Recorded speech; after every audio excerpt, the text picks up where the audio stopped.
Hello viewers, মনের canvas চ্যানেলের পক্ষ থেকে আমি রিমি, মানে আপনাদের ভাবি। আরে মানে হলো আপনাদের প্রিয় আবির ভাইয়ের বউ আমি।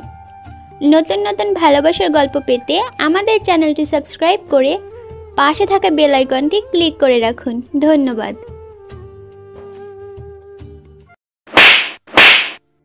রহমান মিয়ার গাল লাল হয়ে আছে। সকালে রহমানের কাছে একজন লোক এসেছিল। লোকটার নাম মোহিত। মোহিত সাহেব এসে রহমানের কাছে দাঁড়িয়ে বলে, ওই বেটা, আমার জুতো জোড়া কালি করে দে। স্যার, কালি করতে 100 টাকা লাগবে। এত টাকা? 50 টাকা নিবি, বুঝলি? স্যার, রেস্টুরেন্টে গেলে টিপস হিসাবে মানুষকে 500 টাকা দেন, আর আমি নিজের কাজের বিনিময়ে টাকা চাইছি বইলা এমন দামাদামি করছেন? চুপ কর বেয়াদব, মুখের উপর কথা বলিস। কালি কর। স্যার, 100 টাকা লাগবে। রহমানের এমন কথা বলতেই রহমানের গালে কষে একটা চড় পড়ে। তার চড়ের কারণেই ওনার মুখটা লাল হয়ে যায়। চুপচাপ বসে থাকে তিনি। মোহিত জুতা কালি করার জন্য আবার ঝাড়ি দেয়। রহমান জুতা কালি করে দেয়। সারাদিন মানুষের গালমন্দ খেয়ে তার জীবন এগিয়ে যায়। রহমান মিয়ার একটা মাত্র ছেলে। ছেলেটার নাম হলো রিয়াজ। ভাইয়া, এই ভাইয়া, ভাইয়া তুমি কলেজে যাবে না? ওঠো, আর কত ঘুমাবা? ওই একটু ঘুমাতে দে বোন, এখন যা সামনে থেকে। আমি তোমাকে ঘুমাতে দিলেও তোমার ফোনের দিকে তাকিয়ে দেখো, আপু তোমাকে কতগুলো ফোন দিচ্ছে। এখন কি করবে তা তোমার ইচ্ছে, ভাবো যাবা কি না। তুই আগে বলবি না ও ফোন দিছে? আজ আমার কপালে কি আছে কে জানে। রিলেশন শুরু করার আগে এগুলো মনে ছিল না? এখন খেলা সামলাও, আমি বলে তো ডেকে দিলাম। তুই কি আমার বোন তা ভাবতেও আমার অবাক লাগে। আরও আগে ডাকবি না? এত অবাক না হয়ে ভাইয়া এখন তাড়াতাড়ি উঠে ফ্রেশ হয়ে আসো, আমি খাবার দিচ্ছি তোমাকে। রিয়াজ কলপারে চলে যায়। মামাকে দেখতে পায় না সে। রিয়াজের বাবা হলো একজন মুজি। সারাদিন জুতা সেলাই করেই যতটুকু আয় করে তাই দিয়ে নিজের ছেলেকে পড়াশুনো করায়, আর বাকি টাকা নিজের ছেলের জন্য জমা করে। অভাবের সংসারে রিয়াজ তার মামার বাড়িতে এসে থাকে। এতক্ষণ রিয়াজ আর তিশা কথা বলছিল। তিশা হলো রিয়াজের মামাতো বোন। রিয়াজ ফ্রেশ হয়ে খাবার খেয়ে নেয়, তারপর দ্রুত কলেজে চলে আসে। কলেজে এসে চারপাশে তাকায় রিয়াজ। রিয়াজ লিয়াকে কোথাও দেখতে পায় না। কলেজের ভিতরে ভালো করে তাকিয়ে দেখে লিয়া কোথায় আছে। লিয়াকে মাঠের এক কর্নারে বসে থাকতে দেখে রিয়াজ দ্রুত সেখানে যায়। লিয়ার পাশে এসে বসে রিয়াজ লিয়াকে বলে, কেমন আছো আমার জান পাখিটা? ওই রাখ তো তোর জান পাখি তোর কাছে। আগে বল, কলেজে আসতে এত লেট কেন হয়েছে? আমি তোমাকে কতগুলো ফোন দিচ্ছি, তা কি দেখোনি? এইবারের মতো মাফ করে দাও, আর এমন হবে না। আমি এই যে তোমার কান ধরে বলতেছি, আর এমন ভুল কখনোই হবে না। ওই তুমি আমার কান ধরে মাপ চাচ্ছ? এটা কেমন বিচার? আমার কান ছাড়ো বলছি। আরে জানু, তুমি কেন বুঝছো না? তোমার সব কিছু মানে আমার, আর আমার সব কিছু তোমার। তাহলে এখন বুঝতে পারছো তোমার কান কেন ধরছি? তোমার সাথে কথাই পারবো না। আচ্ছা 1 মিনিট, তোমাকে যে বললাম আমার কাছে আসলে অন্তত একটু নতুন দামি পোশাক পরতে। রিয়াজ, তুমি কি একটু ভালো পোশাক পরে কলেজে আসতে পারো না? তোমাকে আগেও বলেছি, এখনও বলি লিয়া, আমি হলাম খুবই সাধারণ পরিবারের একজন ছেলে। বাবা একজন মুচি, আমাদের নুন আনতে পান্তা ফুরিয়ে যায়। সো আমাকে কিছু করতে হলে অনেক ভেবেচিন্তে করতে হয়। সত্যি বলতে নতুন পোশাকের স্বপ্ন আমার কাছে একটা রঙিন স্বপ্নের মতো। আচ্ছা হয়েছে, এবার ক্লাসে চলো। দুজনে ক্লাসে আসলো। লিয়া বুঝতে পারে রিয়াজের মন খারাপ হয়ে গেছে, কিন্তু লিয়া সেভাবে বলতে চায়নি। রিয়াজের বাবা ঠিকমতো রিয়াজের পড়াশোনার খরচ চালাতে পারে না, তার উপর সংসারের খরচ তো আছেই। এই জন্য রিয়াজ তার মামাদের বাড়িতে এসে পড়াশুনো করে। দুজনেই ক্লাসে আসলো। ক্লাসে এসে কিছুক্ষণ বসার পরেই স্যার চলে আসে। স্যার এসে বলে, আজকে তোমাদের সকলের কাছে একটি প্রশ্ন থাকবে। আমরা সবাই বেঁচে থাকতে সংগ্রাম করে, অথচ জীবন মানে কি সংগ্রাম করা? তোমাদের কি মনে হয় জীবন মানে কি? কেউ কি বলতে পারবে? স্যারের প্রশ্ন শুনে ক্লাসের সবাই চুপ হয়ে যায়। কে কি বলবে ভেবে পায় না। স্যার সবার দিকে তাকিয়ে আছে। হঠাৎ সবার মধ্য থেকে লিয়া দাঁড়ায়। সবাই ভাবে লিয়া স্যারের প্রশ্নে জবাব দেবে, কিন্তু লিয়া সবাইকে অবাক করে দিয়ে, বিশেষ করে রিয়াজকে অবাক করে দিয়ে স্যারকে বলল, স্যার, আপনার এই প্রশ্নের জবাব আমি দিতে পারলেও হয়তো সেটা অগোছালো হবে। এর থেকে রিয়াজকে জিজ্ঞেস করুন, সেই বলবে। কারণ রিয়াজ তো কবিতা লেখে, সে বলতে পারবে ঠিক মতো। রিয়াজ থতমত খায়। কি বলবে সে বুঝতে পারে না, কিন্তু স্যার তা শোনে না। রিয়াজের কথা শুনতেই স্যার বলল, রিয়াজ, তুমি দাঁড়াও, বলো জীবনের মানে কি? সঠিক অ্যান্সার আশা করছি। একটু ভেবে নাই, কি বলবে খুঁজতে থাকে। মানুষের চোখ ওর দিকে। এমনিতেই মুচির ছেলে বলে সবার থেকে অপমানিত হয়। তারপরে বলল, স্যার, জীবন যদি আমরা বুঝতে পারি, জীবন মানে দুঃখ, কষ্ট, বেদনা, যেখানে শুধু ভালো থাকার আফসোস করতে হয়। কখনো ভালো থাকাটা কোনোদিনই হয়ে ওঠে না। তবে স্যার, আমি যদি কবি ভাষায় বলি জীবনের মানে কি, তাহলে শুনুন। জীবন মানেই তো সংগ্রাম পথটা যে দুর্গম। জীবন মানে দুঃখ, কষ্ট, বেদনা। জীবন মানে ভালো থাকার জন্য আফসোস করা। জীবন মানে ব্যথা, বেদনা আর স্বপ্নের প্রচেষ্টা। জীবনের সংগ্রামে হাঁটতে শিখিনি আমি, নেমেছি যে জীবনের সংগ্রামে। দেহবল মনোবল আছে যতক্ষণ, অভিযানে সংগ্রামে আমি আজীবন। সংগ্রামে আসবে শত বাধা, আসবে জঘন্য ঘৃণা। ওরা পাল্টে দিতে চাইবে আমার এই সংগ্রামী জীবনের প্রতিধারা। আমি যে একজন সংগ্রামী নাবিক, এটাই হলো ওদের আমাকে নিয়ে আতঙ্ক হবার প্রধান কারণ। জীবন মানেই তো সংগ্রাম, জীবন মানেই তো যুদ্ধ। জীবনে আসুক যত বাধা, অতুট থাকবে আমার এই জীবন নিয়ে সংগ্রামময় জীবনের গতি। রিয়াজ কথাগুলো বলে থামলো। সবাই চুপচাপ বসে আছে। বেশ মনোযোগ দিয়ে কবিতা শুনল রিয়াজের থেকে। তারপর হঠাৎ ক্লাসে সবাই হাততালি দিতে থাকে। রিয়াজ লজ্জা পায়। বেশ কিছু সময় এমন হাততালি চলে। স্যার তখন সবাইকে থামিয়ে দিয়ে বলে, আমরা সবাই জীবনের কাছে পরাজিত হই, কারণ জীবন আমাদেরকে চরম সত্য দেখায়। জীবনের সাথে জড়িত আছে পরিস্থিতি থেকে সবাই বুঝলে তো জীবনের মানে। রিয়াজ, খুবই অসাধারণ, বেশ ভালোই আবৃত্তি করলে তুমি। স্যার আরও বেশ কিছু সময় ধরে লেকচার দিলেন ক্লাসে। তারপর উনি ক্লাস শেষ করে চলে যায়। রিয়াজ আর লিয়া একসাথে বাকি সব ক্লাস করলো। ক্লাস শেষ করে দুজনে কিছু সময় গল্প করে নিজের বাড়িতে চলে আসে। রিয়াজ হলো মুচির ছেলে। বাবা অনেক গরিব, সংসার চালাতে হিমশিম খায়।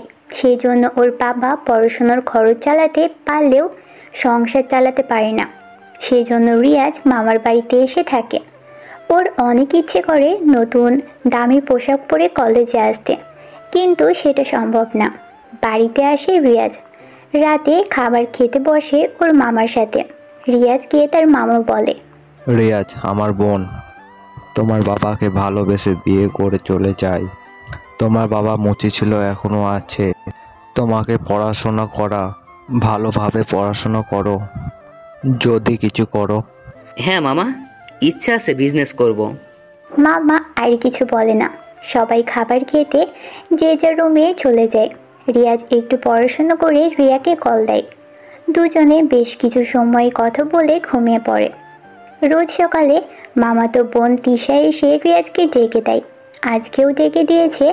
রিয়াজ দ্রুত ফ্রেশ হয়ে খাবার খেয়ে আবার কলেজে চলে আসে। কলেজে এসে রিয়াজের প্রথম কাজ হলো লিয়াকে খুঁজে বের করা। লিয়াকে খুঁজতে খুঁজতে রিয়াজ ক্লাসে আসে। রিয়াজ ক্লাসে এসে দেখে লিয়া ওর ফ্রেন্ডসদের সাথে কথা বলছে। রিয়াজ লিয়াকে ডাকে, কিন্তু লিয়া একবারও রিয়াজের দিকে তাকালো না। রিয়াজ গিয়ে একটা বেঞ্চে বসে, আবার লিয়াকে ডাকে, কিন্তু লিয়া কথা বলে না। লিয়া আজ আর রিয়াজের পাশে এসে বসে না। রিয়াজও আর ডাকে না। রিয়াজ একাই ক্লাস করে। লিয়া রিয়াজের অনেক আগেই বের হয়। রিয়াজ সবার শেষে বের হয়েছে। রিয়াজ কোনো দিকে না তাকিয়ে কলেজ থেকে বের হয়। কলেজ থেকে আসার সময় রিয়াজ লিয়াকে দেখে একটা ছেলের সাথে রিক্সা করে যাচ্ছে দুইজন। রিয়াজ অবাক হয়। বুকের ভিতরটা ওর কেঁপে ওঠে। সে বুঝতে পারে না আজকে হঠাৎ করে লিয়ার ভিতরে এতটা পরিবর্তন কেন আসলো। রিয়াজ কখনো ভাবেনি লিয়া তার সাথে কথা বলবে না।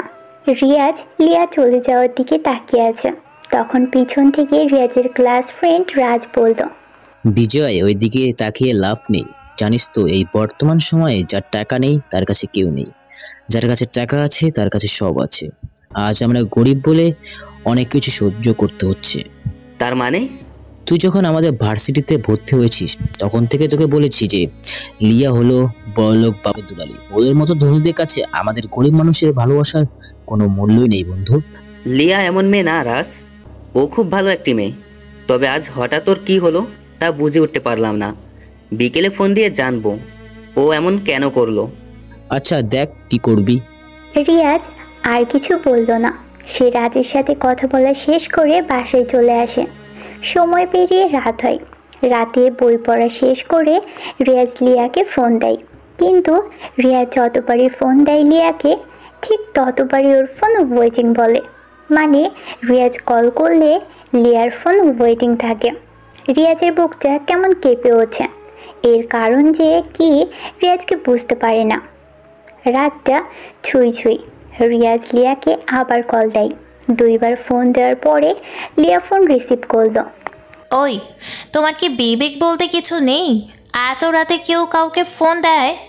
এর আগে যে আমরা প্রতিদিন অনেক রাত পর্যন্ত কথা বলেছি, তখন তো কখনো এই কথাগুলো বলোনি তুমি আমাকে। আর আজ হঠাৎ করে এমন করছো কেন? একটু খুলে বলবে? কিছু কি হয়েছে? আগে কি বলছি সেইগুলো মনে করতে চাই না। আমি এখন ঘুমাবো, আগামীকাল কলেজে কথা হবে। বাই। ফোন দিবা না একদম। শোনো, রিয়াজকে আর কিছু বলতে না দিয়ে ফোনটা কেটে দিল। রিয়াজ অবাক হয়। বর্তমান সময়ের মানুষগুলো খুবই বড় বিচিত্রময়, যাদেরকে বুঝে উঠতে পারা একদমই অসম্ভব। দীর্ঘ একটা শ্বাস নিয়ে কথাটা বলল রিয়াজ। যাকে সে ভালোবাসছে সে আজ রিয়াজকে অবহেলা করছে। এসব ভাবতে ভাবতে রিয়াজ ঘুমিয়ে পড়ে। সকাল হয়। সকালে তিশা রিয়াজের রুমে এসে ডাকতে থাকে। তিশা বলে, ভাইয়া ওঠো, কলেজে যাবে না? তুমি? যাবো তো। তাহলে ফ্রেশ হও তাড়াতাড়ি, সময় কিন্তু বেশি নেই। রিয়াজ ঘুম থেকে উঠে ফ্রেশ হয়ে নিল। তারপর নাস্তা করে আজকে অন্য দিনের থেকে নিম্নমানের পোশাক পরে কলেজে আসে রিয়াজ। রিয়াজের দিকে সবাই কেমন দৃষ্টিতে তাকিয়ে থাকে। রিয়াজ কলেজের ভিতরে প্রবেশ করে। ভিতরে এসে একটা দৃশ্য দেখে রিয়াজের মেজাজটা খুবই গরম হয়ে গেল। কেননা রিয়াজ কলেজের ভিতরে প্রবেশ করেই দেখে লিয়া গতকালে সেই ছেলেটির হাত ধরে হেসে হেসে ওর সাথে কথা বলছে। রিয়াজ এটা দেখে অনেক অবাক হয়। রিয়াজ আর এক মুহূর্ত দেরি না করে লিয়ার কাছে চলে আসে। ওদের সামনে এসে দাঁড়ায় রিয়াজ। রিয়াজ লিয়াকে বলে, লিয়া, তুমি এই ছেলেটির সাথে কি করছো? তাতে তোর কি? কে তুই? আমার কি মানে? আর এভাবে কথা বলছো কেন? তোমার সাথে গতকাল থেকে কথা বলার সুযোগ পাচ্ছি না, তার কারণ কি? কোনো রকম চান্সই দিচ্ছ না কথা বলতে। তোর মতো ছোট লোকের সাথে আমার কোনো কথা আছে বলে মনে হয় না, তাই কথা বলবি না। আশা করি বুঝতে পারছিস। লিয়া, এইগুলো তুমি কি বলছো? তোমার মাথা ঠিক আছে তো? ওই ছোট লোকের বাচ্চা, তুই আমাকে কোন সাহসে নাম ধরে ডাকিস? তোর এত বড় সাহস কে দিয়েছে? লিয়ার প্রতিটি কথা রিয়াজের বুকের ভিতরে তীরের মতো আঘাত করছে, কিন্তু সে বুঝতে দিচ্ছে না কাউকে কিছু। চুপচাপ সহ্য করছে লিয়ার কথা। রিয়াজ আবার লিয়াকে বলে, লিয়া, তুমি তো এমন ছিলে না। ও সরি, আপনাকে তো আপনি করে ডাকতে হবে, আমার নামও ধরে ডাকা যাবে না। আপনি তো এমন ছিলেন না। এই 2টি বছরের আমাদের ভালোবাসা আপনার কাছে কি শুধুমাত্র অভিনয় ছিল? তোদের মতো ছোট লোকদের সাথে মজা করা যায়, কখনো তোদেরকে ভালোবাসা যায় না, বুঝছিস? সামনে থেকে যা। রিয়াজ কান্না করে দেয়। কান্না ভেজা চোখ নিয়ে রিয়াজ লিয়ার হাত ধরে রিয়াজ বলে, এমন করো না লিয়া, আমি তোমাকে ছাড়া বাঁচব না। তুমি জানো আমি তোমাকে কতটা ভালোবাসি। তুমি তো আমাকে প্রপোজ করেছিলে। আজ তাহলে এমন করে কথা বলছো কেন? আমি কি করেছি আমাকে বুঝিয়ে বলো, আমি সব ঠিক করে নিব। তবুও প্লিজ এমন করো না। আমি তোমাকে ছাড়া একটুও থাকতে পারবো না। লিয়া এক ঝটকায় রিয়াজের হাত ছাড়িয়ে নেয়, তারপর ঠাস ঠাস করে রিয়াজের গালে লিয়া দুটো চড় বসিয়ে দেয়। লিয়া রেগে বলে। রিয়া চুপচাপ দাঁড়িয়ে থাকে, কিন্তু লিয়া বলে, ওই তোরে না বলছি তোকে আমি ভালোবাসি না, তাহলে তুই কেন আমাকে ধরছিস? আর কখনো আমার সামনে আসবি না, কথাটা যেন তোর মনে থাকে। লিয়া, আমি যে তোমাকে অনেক ভালোবাসি। ভালোবাসা? মুচির ছেলে হয়ে ভালোবাসতে আসছিস বেটা ছোট লোক। আর শোন, এই যে নিলয়কে দেখছিস, ও হলো আমার ভালোবাসার মানুষ। আমরা একজন আরেকজনকে ভালোবাসি, অনেক বেশি ভালোবাসি, বুঝছিস তো? রিয়াজকে আর কিছু বলার সুযোগ না দিয়ে কথাগুলো বলে লিয়া রিয়াজের সামনে থেকে চলে গেল। লিয়ার কথাগুলো শুনে রিয়াজের দুই চোখ দিয়ে অনবরত পানি পড়তে থাকে। বিড়বিড় করে বলে, আমি আজ গরিব বলে আমার ভালোবাসার মানুষটি আজকে আমাকে ছেড়ে চলে গেল। আজ আমার বাবা মুচি, সবাই আমাকে নিয়ে নাক ছিটকায়, অথচ আমার বাবা তো চুরি করে না। রিয়াজ আর কিছু ভাবতে পারছে না, ওর অনেক কষ্ট হচ্ছে। লিয়াকে নিয়ে ভাবতে থাকে, তখন পিছনে রাজ এসে দাঁড়ায়। বন্ধু, কান্না করিস না, তোকে তো বলেছিলাম ভালোবাসার সবসময় দামি পোশাকে পরিচয় আর টাকার কাছে সীমাবদ্ধ থাকে। কান্না না করে তুইও দেখিয়ে দে যে তুইও পারিস। ভেঙে না পড়ে তুই দেখিয়ে দিবি পারিস টাকা উপার্জন করে ধনী হয়ে। তোর না বিজনেস করার ইচ্ছা? তাহলে শুরু করে দে। সব মানুষ একই রকম, কাউকে বিশ্বাস করতে কষ্ট হয় আমার। আচ্ছা, মন খারাপ করে থাকিস না, নিজেকে বড় হতে হবে, বুঝলি? অনেক বড় হতে হবে। তুই যা বলেছিস তা ঠিকই বলেছিস রাজ, তবে একটি কথা মনে রাখবি, কখনো আমি ভাবি প্রতিনিয়ত রিক্সা চালায় যে তার কি জীবনের প্রতি বিরক্তি নেই? আবার সারাদিন সেলাই করা ব্যক্তিটাকে নিয়েও ভাবি তার কি বিরক্তি নেই? রাস্তায় প্লাস্টিকের জিনিসপত্র খোঁজাখুঁজি করা টোকাইদের বিরক্তি নেই? মুচিরা সারাদিন জুতা সেলাই করে, কালি হাতে নিয়ে বসে থাকে, তাদের কি কাজে বিরক্তি নেই? ওদেরও বিরক্তি আছে, অলসতাও আছে, তবুও বেঁচে থাকার সংগ্রামে প্রতিনিয়ত বুকে কষ্ট আর মুখে হাসি নিয়ে যাদের পথ চলা, তাদের কাছে জীবনের মানেটা ভিন্ন। জীবনের ক্ষুধা মেটাতে, ছেলে মেয়েদের মুখে হাসি ফোটাতে, দুটো ভাতের জন্য তাদের নিত্যকার জীবনের কার্যক্রম, এই হাড়ভাঙা পরিশ্রম, এই দুমুঠো ভাতের জন্য যুদ্ধ, এটাই হয়তো জীবন। মধ্যবিত্ত মানুষের নিজ পরিবার ভাই বোনদের জন্য নিজের জীবনের বেশিরভাগ সময়ই অতিবাহিত করে। তাদের জীবনের মানে আবার ভিন্ন। হয়তো ইদানিং যখন এসব ভাবি সবসময় কেমন গোলমেলো লাগে, আবার সংগ্রামের মাধ্যমে জীবনের রং বদলায়। মানুষ সুখী হয়, টোকাই বৃত্তবান হয়, বৃত্তবান গরিব হয়ে যায় মধ্যবিত্ত, হয়তো আবার মধ্যবিত্ত রয়। জীবন এমনই, আজকেও ধনী কালকেও গরিব। ভাঙা গড়ায় জীবন চলে জীবনের মতো, কিন্তু যুদ্ধটা সবাইকেই করতে হয়। কেউ জেতে বা হারে, মুচি বলে তাদের ছেলেমেয়েরা সম্মান পায় না, প্রয়োজনে তাদের কপালে জোটে তাচ্ছিল, অবহেলা আর অপমান। থাক, যাই রে বন্ধু, কিছু ভালো লাগছে না। রিয়াজের পিছন থেকে রাজ এসে বলে। রিয়াজ আর কিছু না বলে চলে আসে কলেজ থেকে। মনটা ওর অনেক খারাপ, বাবার কথা খুব মনে পড়ছে। রিয়াজের সাথে ওর বাবার একটা ঘটনা রিয়াজকে আরও ভাবায়। রিয়াজ খুব ছোট ছিল তখন রিয়াজ আর তার বাবা একসাথে গাছের নিচে বসেছিল জুতো কালি করতে। রিয়াজ অনেক বায়না করেছিল যে তার বাবার সাথে যাবে। রিয়াজের বাবা রহমান মিয়া রিয়াজকে সাথে করে নিয়েও আসে। রহমানের দেখা দেখিতে রিয়াজও জুতো নিয়ে খেলতে থাকে। একজন লোক আসে, রিয়াজের বাবার কাছে জুতো কালি করে দিচ্ছিল। তিনি কালো জুতোতে রিয়াজ হঠাৎ করে লাল কালি ফেলে দেয়। লোকটি অনেক রেগে গিয়ে রিয়াজকে গালি দেয়। তারপর থেকে রহমান মিয়া ঠিক করে ছেলেকে সে পড়াশুনো করাবে, কখনো সে মুচির ধারের কাছেও আসতে দিবে না। রিয়াজ রাতের বেলা বিছানায় শুয়ে শুয়ে লিয়ার কথা ভাবছে।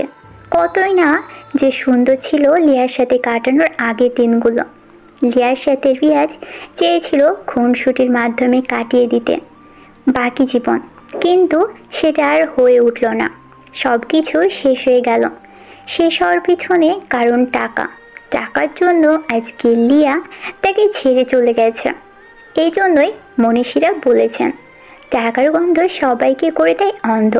পৃথিবীর সকল মানুষ টাকার পিছনে ছুটে চলে, টাকার জন্য কেউ সত্যিকারের ভালোবাসাকে প্রাধান্য দেয় না। তবে রিয়াজের আরও একটা অতীত আছে, সেই অতীত কেউ জানে না।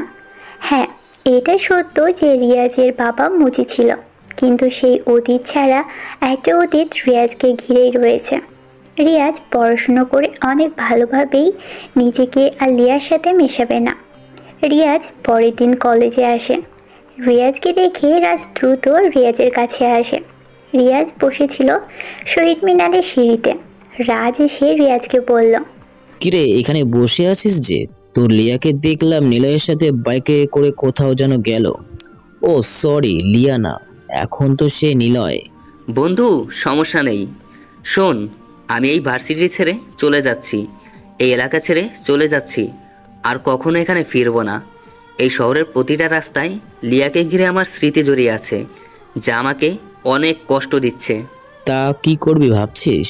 ভাবছি এই শহর ছেড়ে চলে যাব, আর এই ভার্সিটি থেকেও সব কিছু ছেড়ে চলে যাব। তুই কি পাগল হয়ে গেছিস? আমাদের রেখে, তোর বাবা মাদের রেখে চলে যাবি? তোর কি আমাদের কথা মনে পড়বে না? সব কিছুই মনে পড়বে, তবে দীর্ঘশ্বাসের থেকে ছেড়ে যাওয়াটা শ্রেয়। আমি টিসি নিয়ে এসেছি, থাকো, চলে যাব। রিয়াজ আর কিছু বলে না। সে প্রিন্সিপালের রুমে গিয়ে সব কিছুর ব্যবস্থা করে ফেলে। টিসি নিয়ে সে তার মামার কাছে আসে। মামার কাছে বলে, মামা, নতুন শহরে যাচ্ছি, আমার বিজনেস শুরু করব। আমি আর এক বন্ধু মিলে বিজনেস শুরু করার প্ল্যান করেছি, সেখানেই পড়ব। আমি আসি মামা। রিয়াজ, আমি দোয়া করি তুমি বড় হও। এই নাও কিছু টাকা, তোমাকে দিলাম। এখানে 10 লাখ টাকা আছে, তুমি নিজের বিজনেস শুরু করো। আমি সব সময় তোমার জন্য দোয়া করব। মামা, আপনি যে উপকারটা আমাকে করলেন সেটা কখনো ভুলব না।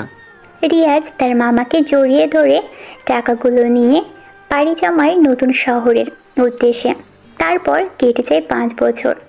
বাংলাদেশের আরএ কোম্পানির টপ বিজনেস কোম্পানির খেতাব অর্জন করেছে। পরপর 3 বার সারা দেশে আরএ কোম্পানির নাম ছড়িয়ে পড়েছে। দেখতে দেখতে কোম্পানিটা বিশ্বের কাছেও বেশ পরিচিত হয়ে পড়েছে। প্রতিদিন হাজার হাজার মানুষ এই কোম্পানিতে চাকরির জন্য ঘুরে ঘুরে বেড়ায়। কিন্তু কার ভাগ্যে এমন কোম্পানি জোটে? কোম্পানিটি অনেক শাখা বাংলাদেশের বিভিন্ন এলাকাতে প্রতিষ্ঠিত হয়েছে। প্রোডাক্টের মূল্য অনেক কম, তাছাড়া কর্মচারীদের বেতনও ভালো। এই জন্য কোম্পানিটার চাহিদাও অনেক ভালো। সব কোম্পানি আর এই কোম্পানির কাছে যেন মুখ থুবড়ে পড়েছে। বর্তমানে এই কোম্পানির মালিক একজনই, কিন্তু তার নাম এখনও অবধি কেউ জানে না। খালি কোম্পানির মালিকের নামের সাথে মিল রেখে নামটা রাখা হয়েছে আরএ, কিন্তু কে সে কেউ জানে না। মিডিয়াতেও কখনো সামনে আসেনি তিনি। সবসময় কোম্পানির ম্যানেজার হাসান সাহেব কথা বলেছে কোম্পানির নানা বিষয় নিয়ে। আজকে কোম্পানিতে বড় রকমের ইন্টারভিউ হবে। দেশের বিভিন্ন জায়গা থেকে অনেক ছেলে মেয়ে মেইন অফিসে চাকরির ইন্টারভিউ দিতে এসেছে। এক এক করে সবাই ইন্টারভিউ রুমে প্রবেশ করে। সেখানে ম্যানেজার নিজেই ছিল। এই কোম্পানিতে ইন্টারভিউ দিতে এসেছে লিজা নিজেই। লিয়া ইন্টারভিউ রুমে প্রবেশ করে সব প্রশ্নের সঠিক জবাব দেয়। এমন সময় ম্যানেজারের কাছে একজন নেতার ফোন আসে। হ্যালো হাসান সাহেব, আমি মেয়র বলছি। একটু আগে যে ছেলেটা আপনার কাছে ইন্টারভিউ দিল সে আমার ভাগনা হয়। ওর চাকরিটা যেন হয়ে যায়, প্রয়োজনে আমি লাখ টাকা দেব। চুপ করেন। আপনি হয়তো জানেন না, এখানে ঘুষের মাধ্যমে চাকরি হয় না, নিজের যোগ্যতায় চাকরি হয়। আপনারা বাগানে কিছুই করতে পারেননি, রেজাল্টও ভালো না। আজকে যারা ইন্টারভিউ দিয়েছে তাদের মধ্যে একজন বেশ ভালো, আর সে আমাদের সামনেই দাঁড়িয়ে আমাদের স্যারের পার্সোনাল অ্যাসিস্ট্যান্ট হিসেবে তাকে নিযুক্ত করা হবে। এরপর যদি এসব নিয়ে ফোন করেছেন তো আপনাকে পুলিশে দেব বলে দিলাম। ম্যানেজার ফোনটা রেখে দেয়। লিয়ার দিকে তাকাই, লিয়াকে বলে, আজ থেকে তুমি হবে স্যারের পিএ। স্যার আসলে স্যারের সাথে পরিচয় করে দেব। এখন তুমি চলে যাও। লিয়া চাকরিটা পেয়ে অনেক খুশি। এত বড় একটা কোম্পানিতে তার চাকরি হয়েছে ভাবতেই লিয়া যেন খুশিতে নাচতে শুরু করে দেয়। কয়েকদিন পর সকালবেলা সবাই নাস্তা করছে একসাথে বসে। কোম্পানির ম্যানেজার, রিয়াজের বাবা, রিয়াজের মামা সহ আরও কয়েকজন তখন ম্যানেজার আঙ্কেল রিয়াজকে বলে, রিয়াজ তুমি রেডি তো? আমরা নাস্তা করে বের হব অফিসের উদ্দেশ্যে। আজকে কিন্তু অফিসে তোমার যেতেই হবে। কাকা, তুমি থাকতে আবার আমার যেতে হবে কেন? তুমি ছাড়া কে যাবে বলো? পার্সোনাল সেক্রেটারি লাগবে, ইন্টারভিউ দিয়ে নিয়েও এলাম, অথচ মাসখানিক হলো তুমি অফিসে যাচ্ছ না। এটা কোনো কথা হলো? আজকে যাবা, রেডি হও। আচ্ছা আমি এখনই বের হব, তুমি একটু পরে এসো অফিসে। নতুন যাদেরকে নিয়োগ দিয়েছেন তারা তো কেউ আমাকে চেনে না। আমি একটু আগে গিয়ে অফিসের উচ্চ পদে কর্মকর্তাগুলোর আচরণ কেমন তা দেখতে চাই। আমার নতুন পিএকে একটু দেখা যাবে? আচ্ছা ঠিক আছে, যা ভালো বুঝো করো। রিয়াজ খাবার শেষ করে, বাকিরাও খেতে থাকে। ম্যানেজারটা হলো এই কোম্পানির আসল মালিক। রিয়াজ কোম্পানিটা কিনে নিয়েছিল অনেক বছর আগে, কিন্তু আসল মালিককে যেতে দেয়নি, তাকেই ম্যানেজার করে রেখে দিয়েছে কোম্পানিতে। রিয়াজ খাবার শেষ করে অফিসের উদ্দেশ্যে বের হয়। বেশ কিছু সময় পর রিয়াজ অফিসে চলে আসে। অফিসের পুরনো স্টাফরা আজ তেমন নেই, নতুনরা রিয়াজকে চেনেই না। পুরনো পাবলিকরা মিটিং রুমে আছে। রিয়াজ নিচতলায় অফিসের মধ্যে ঘুরে ঘুরে দেখছে। একটু সময় পর সে সিঁড়ি বেয়ে যখন উপরে উঠবে, তখনই রিয়াজের একটা মেয়ের সাথে ধাক্কা লাগে। রিয়াজ মেয়েটির দিকে প্রথমে তাকায়নি। মেয়েটি হলো লিয়া। লিয়াও রিয়াজের দিকে তাকায়নি। লিয়া যখন রাগে মুটিয়ে রিয়াজের দিকে তাকালো, তখন লিয়া অবাক চোখে রিয়াজকে দেখতে থাকে। রিয়াজ অবাক হয়ে তাকিয়ে আছে লিয়ার দিকে, কেননা মেয়েটি আর কেউ নয়। রিয়াজ যার সাথে ধাক্কা খেয়েছে মেয়েটি হলো লিয়া। রিয়াজকে দেখেই লিয়া বলল, আরে তুমি কেমন আছো? হ্যাঁ, আমি ভালো আছি। তাই এই অফিসে হঠাৎ কি মনে করে? ও, চাকরির ইন্টারভিউ দিতে নাকি? এখানে তোমার মতো মানুষের চাকরি হবে না। ওই আর কি, যাই হোক, আমার কথা পরে বলি। তা তুমি এখানে কি করো? এটা তো আমাদের অফিস, মানে আমি এই অফিসের বসের পার্সোনাল অ্যাসিস্ট্যান্ট, মানে পিএ। যদি তোমার চাকরি হয় তাহলে আমাকে ম্যাম বলে ডাকবে, বুঝছো? তুমি এই অফিসের বসের পিএ? বাহ, বেশ বড় পদেই চাকরি পেয়েছো। এত বড় চাকরি কে দিল তোমাকে? ওই, তোমাকে না বলছি আমাকে ম্যাম বলে ডাকবে? কাকে কি ডাকতে হয় তা কি জানো না তুমি? এটা অফিস, আর অফিসে আমি হলাম বসের কাছের লোক। তুমি আমাকে ম্যাম ডাকবা, বুঝছো? বড় পদের লোকেদের সম্মান দিতে হয়, সেটুকু শেখনি? শিখবেই বা কী করে? তোমাদের মতো ছোট লোকরা এইগুলোর কিছুই বোঝে না। আর তাছাড়া তুমি উপরের দিকে কি করতে চাচ্ছ? ইন্টারভিউ রুম তো নিচে, আজও সে আগের মতো অহংকারী রয়ে গেছো। যাই হোক, ইন্টারভিউ দিতে আসলেও অফিসটা ঘুরে দেখার ইচ্ছে ছিল, তাই একটু দেখছি। তোমার কোনো সমস্যা? না, কোনো সমস্যা নেই, তবে চাকরির ইন্টারভিউতে আমার নাম বলবা, আমি আসবো। আমি বললে তোমার চাকরি হয়ে যাবে। তোমার মতো গরিব মানুষদের তো আবার এমনি এমনি চাকরি হবে না। আচ্ছা, এত অহংকার করো? যাই হোক, দেখি সামনে গিয়ে। রিয়াজ আর কিছু না বলে চলে যায় সেখান থেকে। অফিসের চারপাশ ঘুরে ঘুরে দেখছে রিয়াজ, আর মাঝে মধ্যে লিয়ার কথা ভাবছে। লিয়ার অহংকার এখনও কমেনি। সময় হলে লিয়ার এমন অহংকার রিয়াজ কমিয়ে দিবে। রিয়াজ ঘুরতে ঘুরতে সারা অফিস রুম দেখতে থাকে। সবাই রিয়াজের দিকে কেমন করে তাকায়, কারণ বহিরাগত একজন মানুষ নিজের ইচ্ছে মতো অফিসে এসে ঘুরছে। কেউ রিয়াজকে সেভাবে চেনে না, তাই অফিসের স্টাফদের সামনে রিয়াজের এমন ঘোরাঘুরিটা রিয়াজ বেশ ভালো মতো এনজয় করছে। রিয়াজ ঘুরে ঘুরে উপরতলাতে এসে ম্যানেজার কাকার রুমে প্রবেশ করলো। ম্যানেজার সাহেব অনেক আগেই অফিসে এসেছেন, রিয়াজকে দেখে বলল, আরে রিয়াজ, হলো তোমার অফিস করা? কত বছর পর পর যে অফিসে আসো তুমি নিজেও জানো না। সব তো আপনাদেরই কাজ। আপনি জানেন কোম্পানি কিভাবে কি করতে হয়? মাঝে মাঝে এসে দেখে যায় তো। তোমার আসতে কোনো সমস্যা হয়নি তো? না কাকা, আপনাকে যা বলেছিলাম সব ঠিক আছে। হ্যাঁ, সব ঠিক আছে। তুলনাদেরকে মিটিং রুমে বসিয়ে রেখেছি। সবাইকে বলছি স্যার আসলে মিটিং হবে। আচ্ছা ঠিক আছে, যান, মিটিংয়ের ঘোষণা দেন, আমি বসি। রিয়াজ বসে বসে ফোন চাপতে থাকে। কিছুক্ষণ পর ম্যানেজার কাকা এসে বলে মিটিং রুমে যেতে। সবাই গিয়ে বসে আছে মিটিং রুমে। রিয়াজ বসা থেকে উঠল। আমার পিএ কোথায়? সবাই মিটিং রুমে আছি। চলেন তাহলে মিটিং শুরু করি। ওরা দুইজন একসাথে প্রবেশ করে মিটিং রুমে। ওদের দুইজনকে একসঙ্গে প্রবেশ করতে দেখে সবাই দাঁড়িয়ে সালাম দেয়। লিয়া উঠে দাঁড়িয়েছে। সে ভাবছে ম্যানেজার এসেছে, তাই সালাম দিচ্ছে সবাই। রিয়াজ একটা চেয়ারে বসলো। ম্যানেজার সবার সাথে কিছু সময় কথা বলেই সবার উদ্দেশ্যে। সবাই তখন রিয়াজের দিকে তাকিয়ে আছে। ইয়াং একটা ছেলে, আজ এত বড় বিজনেসম্যান, কিন্তু কিভাবে হলো?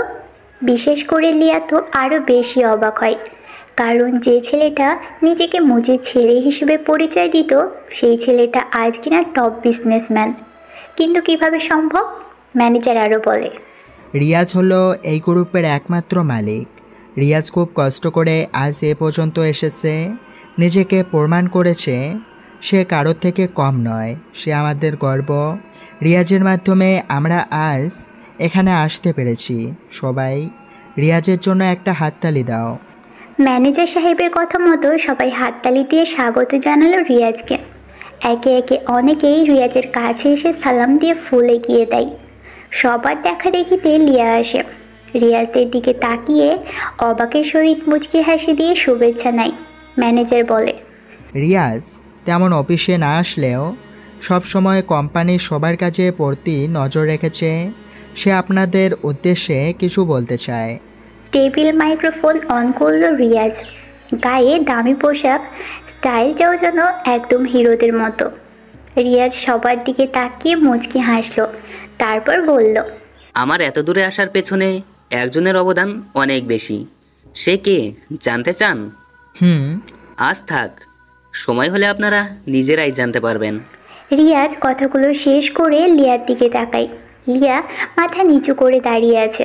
রিয়াজ আবার বলল, রবীন্দ্রনাথ স্কুল পালিয়েছেন, নজরুল তো বেশি পড়তেই পারল না, লালন তো বুঝলই না স্কুল কি, আর মানুষ তাদেরকে নিয়ে গবেষণা করে পিএইচডি ডিগ্রি অর্জন করেছে। এন্ড্রু কার্নেগিকে তো ময়লা পোশাকের জন্য পার্কে ঢুকতে দেয়নি 30 বছর, পরে উনি সেই পার্কটি কিনে ফেলেন আর সাইনবোর্ড লাগিয়ে দেন সবার জন্য উন্মুক্ত। স্টিভ জব শুধুমাত্র একটি ভালো খাবারের আশায় 7 মাইল দূরে পায়ে হেঁটে গির্জায় যেতেন। ভারতের সংবিধান প্রণেতা বাবা আম্বেদকর নিম্নবর্ণের হিন্দু ছিলেন বলে স্কুলের বারান্দায় বসে ক্লাস করতেন। কোনো গাড়ি তাকে নিতেন না, মাইলের পর মাইল হেঁটে পরীক্ষা দিয়েছেন। বাংলাদেশের ব্যাংকের গভর্নর বাজার থেকে চাঁদা তুলে পড়ালেখা করেছেন। উনি সবার ঋণ শোধ করতে পারলেও ওই চাঁদার টাকা শোধ করতে কোনো দিন সাহস পাননি। সুন্দর চেহারার কথা ভাবছেন। শেখ সাদি রহমাতুল্লাহ আলাহির চেহারা যথেষ্ট কদাকার ছিল। লতা মঙ্গেশকরের চেহারা মোটেই সুশ্রী নয়। তৈমুর লং খোলা ছিলেন। নেপোলিয়ন বেটে ছিলেন। সচিন টেন্ডুলকার উচ্চতা তো জানাই আছে। আব্রাহাম লিঙ্কনের মুখ ও হাত যথেষ্ট বড় ছিল। স্মৃতিশক্তির কথা ভাবছেন আইন। নিজের বাড়ির ঠিকানা ও ফোন নম্বর মনে রাখতে পারেন না। কোনো কিছুই আপনার উন্নতির পিছনে বাধা হতে পারে না। যদি কোনো কিছু বাধা হয়ে দাঁড়ায় তবে তা আপনার ভিতরের ভয়। ভয়কে দূরে রেখে জয় করা শিখুন, সাফল্য ধরা দিবেই। আমি সাধারণ থাকতে পছন্দ করি, আগেও থাকতাম, কিন্তু একজন মানুষ ভালোবেসে পাশে এসেছিল, তবে বদলাতে সাহায্য করেনি। পাশে থেকে সে কেবল চলে গিয়েছে। রিয়াজ কথাগুলো বলে থামলো। লিয়ার দিকে তাকিয়ে বলল, লিয়া, আপনি নিশ্চয়ই আমার কথাগুলো বেশ ভালো করে বুঝতে পেরেছেন এখন, কারণ কথাগুলো আপনার জন্য খুবই গুরুত্বপূর্ণ। যেহেতু আপনি নতুন, তার উপর আপনি আমার পিএ, তাই আমি কেমন সেটা আপনার জানা জরুরি, পরবর্তীতে যেন কোনো ভুল না হয়। লিয়া কথা না বলে মাথা নাড়ায়। রিয়াজ আর কিছু বলল না। রিয়াজ আর সেখানে না দাঁড়িয়ে নিজের কেবিনে চলে আসে। রিয়াজের চলে যাওয়ার দিকে তাকিয়ে আছে লিয়া। রিয়াজকে নিয়ে ভাবনাতে ব্যস্ত হয়ে পড়ে, মনে মনে রিয়াজকে নিয়ে। রিয়াজ, আমি জানি শেষের কথাগুলো তুমি আমাকে উদ্দেশ্য করে বললা। আজ যে কথাগুলো তুমি যে কারণে আমাকে বলেছ তা ঠিক, তবে আমার কারণগুলো সময় হলে তুমি অবশ্যই বুঝতে পারবে। শুধু সময়ের অপেক্ষা করো। আমিও একদিন তোমাকে কিছু বলতে চাই। লিয়া কিছু ভাবে না, রিয়াজের কেবিনের দিকে যেতে থাকে। রিয়াজ তার ম্যানেজার আঙ্কেলকে সব রকমের কাজ বুঝিয়ে দেয়। তারপর কেবিন থেকে বের হয় বাড়ি যাওয়ার জন্য। তখন লিয়ার সাথে দেখা। কোথায় যাচ্ছ তুমি? ম্যাম, এটা অফিস, আমি আপনার স্যার, আমাকে স্যার বলুন। স্যার বলবি না বা কী করে? এতটুকু ভদ্রতা তো কখনো মনে হয় শেখেননি। ছোট লোকরা অবশ্য ভদ্রতা এতটাও শেখেও না। স্যার বলুন আমাকে। সরি স্যার, আর হবে না। এই তো গুড গার্ল। যাই হোক, অফিসে থাকেন, বাড়ি যাচ্ছি, কালকে কথা হবে। রিয়াজ লিয়াকে আর কিছু বলতে না দিয়ে সোজা চলে যায় সেখান থেকে। সবাই অবাক হচ্ছে মজির ছেলে হয়ে এত বড় কোম্পানির মালিক কিভাবে হলো। রিয়াজ আসলে রিয়াজ যখন ঢাকাতে আসে মামার টাকা নিয়ে, তখন তার সাথে ওর বন্ধু সাকিব ছিল। সাকিব আর রিয়াজ মিলে 25 লক্ষ টাকা ম্যানেজ করে দুজনে কি বিজনেস শুরু করবে সেটাই ভাবতে থাকে। দুজনে একটা চায়ের দোকানে বসে ভাবছে। দোস্ত, বাইরে থেকে তো চলে এসেছিস, কি বিজনেস করবি ভাবছিস কিছু? দেখো, শহরে কাঁচা সবজির চাহিদা বেশ, টাটকা সবজিও পাওয়া যায় না। আমরা যদি সবজির যোগান দিতে পারি, নিজেদের একটা পিক আপ থাকবে, তুই তো গাড়ি চালাতে পারিস, দুজনে গ্রাম থেকে সবজি কিনে সোজা ঢাকাতে আমরা সেল করব। এটাও ভালো, দেখি আরও কি করা যায়। দুজনে কথা বলছিল, হঠাৎ একটা গাড়ি নিয়ন্ত্রণ হারিয়ে একটা কারেন্টের খুঁটির সাথে এসে ধাক্কা মেরে দেয়। আর সাথে সাথে গাড়ির কাঁচ ভেঙে একজন বের হয়ে আসে। গাড়ির সামনে এসে পড়ে লোকটা, গুরুতর অ্যাক্সিডেন্ট হয়। লোকটা আহত হয় বেশ ভালোভাবেই। দৌড়ে যায় সেখানে, দুজনে মিলে হাসপাতালে ভর্তি করায় লোকটাকে। লোকটা হলো আয়া সাহেব। আয়া সাহেব সুস্থ হতেই ডক্টরদের জিজ্ঞেস করে তাকে কারা হাসপাতালে এনেছে। তখন রিয়াজকে ডাকা হয়। রিয়াজ আর সাকিব আসে আয়াজের সামনে। আঙ্কেল, আপনি কি এখন ঠিক আছেন? হ্যাঁ, কিন্তু তোমরা আমাকে বাঁচালে কেন? আমাকে মরতে দিতে? আপনি এসব কি বলেন? আপনাকে দেখে মনে হয় না আপনি সাধারণ মানুষ। হ্যাঁ, তাহলে কেন এমন কথা বলবেন? আসলে আমার আর এস কোম্পানিটা ঢুকতে বসেছে। সব কর্মচারী ফাঁকি দিচ্ছেন, ঋণের বোঝা বয়ে চলেছে। কি করব বুঝতে পারছি না, এজন্য এসব ভাবছিলাম, তাই অ্যাক্সিডেন্ট হলো। এই ব্যাপার? আচ্ছা, চিন্তা নেই, কি করতে হবে বলেন? ব্যাংক থেকে নোটিশ এসেছে, তাদের 1 কোটি টাকা শোধ না করলে তারা আমার কোম্পানিটা নিয়ে নেবে। আপাতত 25 লাখ টাকা দিলে 7-6 মাস ওদেরকে চুপ করানো যাবে। একটা কাজ করুন, আমরা 25 লাখ টাকা দিচ্ছি, আমাদেরকে কোম্পানির 25% মালিকানা দিন, বাকিটা আমরা দেখে নিব। কি বলিস তুই? ঘুরতে থাকা কোম্পানি কিনতে চাস তুই? হ্যাঁ, সেটাই। তোমাদের 25 লাখ টাকার জলে যাবে, কোনো কিছুই হবে না। হোক, সব লস হোক, আপনি রাজি কিনা বলেন। আর সাকিব, আমাকে না তুই বিশ্বাস করিস, খালি আরেকবার বিশ্বাস কর। ঠিক আছে আঙ্কেল, বলেন আপনি রাজি কিনা? আমার কোনো সমস্যা হবে না, তবে মনে রাখিও তোমাদের হাতে থাকবে 6 মাস। 6 মাসে আবার 25 লাখ টাকা ব্যাংকে জমা দিতে হবে। এরপর আইএসের থেকে রিয়াজ কোম্পানির 25% কিনে নেয়। কোম্পানির বাকি সব সাইট বন্ধ করে দিয়ে রিয়াজ কেবল 25% ওপেন করে কাঁচা সবজির সাপ্লাই দিতে থাকে। মাসখানিকের ভিতরে পুরো সিটিকে রিয়াজ প্রধান সবজির সাপ্লাই হয়ে যায়। কিন্তু সাকিব হঠাৎ বলে, দোস্ত, আমাকে 10 লাখ টাকা দিস না, আমি দেশের বাইরে চলে যাব। আমি আর এখানে থাকতে চাই না, কোম্পানিটা তোর হোক। আচ্ছা, তুই যেটা ভালো মনে করিস, আমি আর কি বলবো। সাকিবকে 10 লক্ষ টাকা দিয়ে বাকি সবটার মালিক হয়ে যায় রিয়াজ। রিয়াজ একাই সব সামলাতে শুরু করে। 5 মাসের ভিতরে 30 লক্ষ টাকা হয় রিয়াজের। আয়াজ বলে, একটা কাজ করো, তুমি এই কোম্পানিটা কিনে নাও। ব্যাংকের হাতে যাওয়ার আগে তুমি কিনে নাও। তুমি মালিক, ব্যাংকের টাকা শোধ করলে কোম্পানিটা তোমার। রিয়াজ এবার নিজ হাতে সব কিছু সামলাতে থাকে। দক্ষ কারিগর নিয়ে আসতে থাকে, নতুন নতুন দিক কোম্পানিতে আনে। প্রথমে কাঁচামালের বিজনেস হলেও আস্তে আস্তে সেটা নতুন প্রোডাক্ট আবিষ্কারের দিকে এগিয়ে যায়। কোম্পানির টাকাও পরিশোধ হয়ে যায়। রিয়াজ আয়াজকে ম্যানেজার হিসেবে নিয়োগ দেয়। কোম্পানির নাম দেয় আরে কোম্পানি।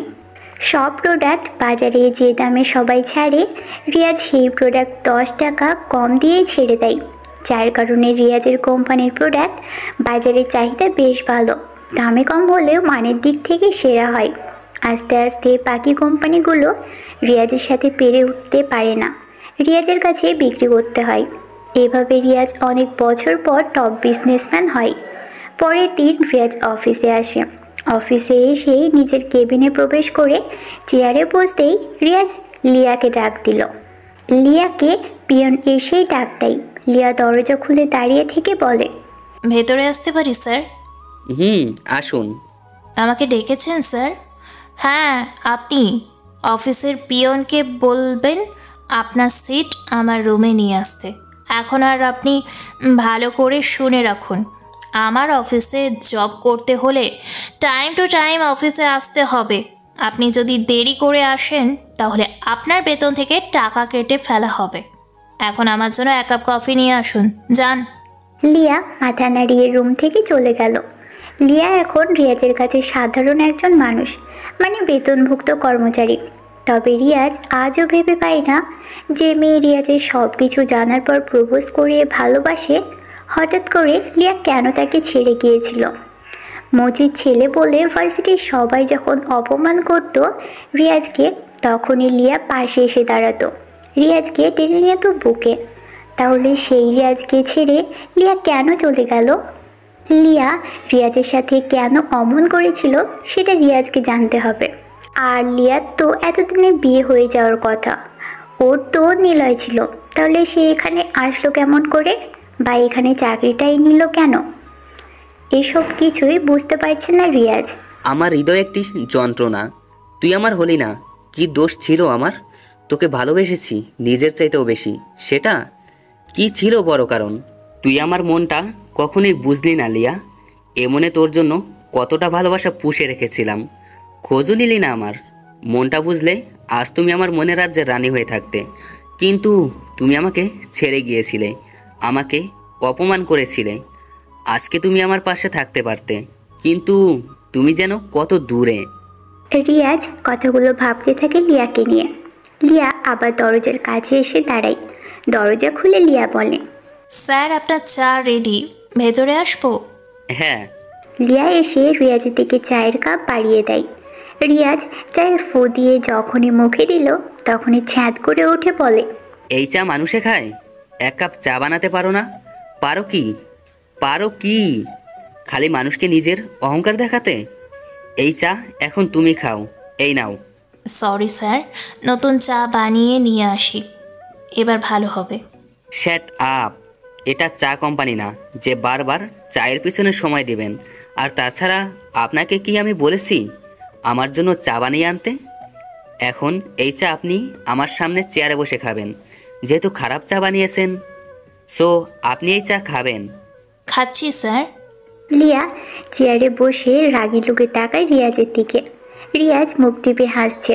তখন লিয়া নিজে নিজেকে বলে, চা ভালো হয়নি ফাইন, তাতে এত ধমক দেওয়া লাগে? চেয়ারে বসে চাই চুমুক দিয়ে চা খেয়ে দেখলো যে চা তো ঠিকই আছে, বরং অনেক সুন্দর হয়েছে চাটা। তাহলে রিয়াজ বলল, কেন যে চা ভালো হয়নি? বসে বসে লিয়ার চা খাওয়া দেখছি।